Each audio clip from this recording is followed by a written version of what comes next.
talaga kaya eh, kasi mahirap. I really hate that. Ano mo nangyayari sa buhay natin kung wala tayo? Wala, talaga mahirap eh. Ha? You already know na mahirap. In fact, dapat nakita mo na yan. And then do something before it actually happen na mahirap na. O ito, sasabihin ko sa inyo, pahirap na pahirap at hihirap pa siya.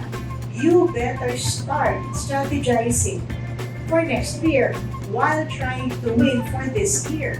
Ganun talaga. Ano, iyak na lang tayo. Ay, talo talaga kayo niyan pag ganyan kayo. Hindi. Habang may iyak ka, bayaran mo yung luha mo.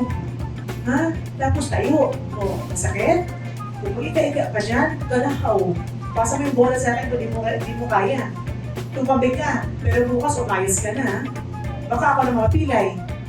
Kung ako lahat na ang gagawa, di ba? Sige, mag-break ka dun. Iyak ka. Bukas balik.